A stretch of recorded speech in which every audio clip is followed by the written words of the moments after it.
Brooke here with RL Relocation, back for another installment of what to expect on your move in 2026.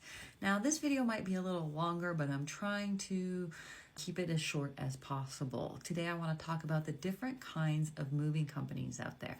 Now, right away, I want to say Pods, ABF Freight, boxes, those are not moving companies. Those are just containers. They are not moving companies. They are just a vessel. So I want to eliminate those from the lists of moving companies. The second are the brokers. The brokers are the nightmare of the moving world. Most of them are based out of Florida. If you have filled out any online forms and you're getting cold calls from moving companies, they are likely a brokerage. Do not bait into the low price they give you, because as you've probably seen online, they are likely to double on arrival. So do your homework and try not to fill out those forms online. Use forms like Facebook with groups that are local to you. Reach out and ask for vetted moving companies that other people have used. The next thing I want to talk about is the larger scale, more corporate moving companies that we've all seen: Beacons, Mayflower, United, Allied. They've been around for a very long time. They function more corporately, and their structured pricing is basically your weight and your distance, with the caveats of what you need help packing. They are going to have a longer lead time for delivery. Sometimes they can even change their pickup date.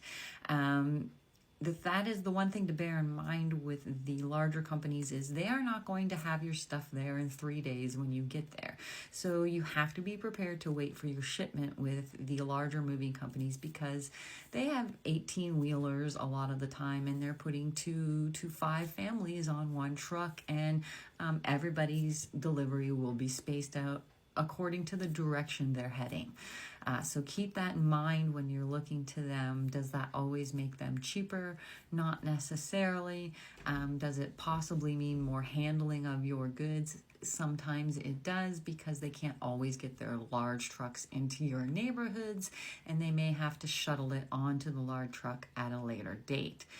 So ask them that too. Hey, am I going to be loaded directly onto the truck, or will there be a smaller truck taking my stuff to the larger truck? They're not bad, they just operate differently, and they have longer lead times for delivery. And like I said, they're using multi-families on the same truck. So just be prepared for that when it comes to moving with the larger guys. The smaller family-owned or smaller operated moving companies, we're not operating so much underneath the guise of the corporate entity. Most of the time, you're going to be talking to people that either are very closely knit to the moving company itself, or actually the owners of the company. It's a lot more hands-on, and most of the time, the shipping window for delivery is much shorter, and it is more direct than the larger moving companies. So if you're looking for a move because you're going to start your new job the week after you get there, and you'd like to have your bed within a reasonable time frame of that, a smaller moving company is going to be more dedicated to providing that service. Does that always make them the cheapest? No. Does that mean that they're always the most expensive? No. I find a lot of people will be looking to just names they recognize in the moving world, and I will go back to what I said earlier here, is get on your local Facebook groups, get on groups to the places you're moving to that other people have moved there, and ask, who did you use, what did you like, what didn't you like, and you will get a massive amount of responses from that. And I think that's a very good tool to use. Facebook is full of groups that can really help a lot with the moving process. And so to wrap this up, you've got your brokers. You want to avoid them. It's never going to be good. It's not. You've got your facility movers that provide you the box. They're not really moving companies. And they just provide a container. You do all the legwork on that. And then you've got your smaller moving companies that are more family orientated, family run, tighter knit, shorter wait times.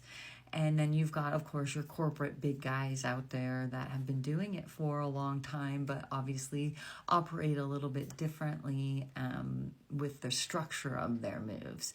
So I hope this answers some of the questions you might have in your head about, well, who do I hire? When will my stuff get there? And what are the differences between the large scale moving companies and the smaller guys out there? Hope this helps.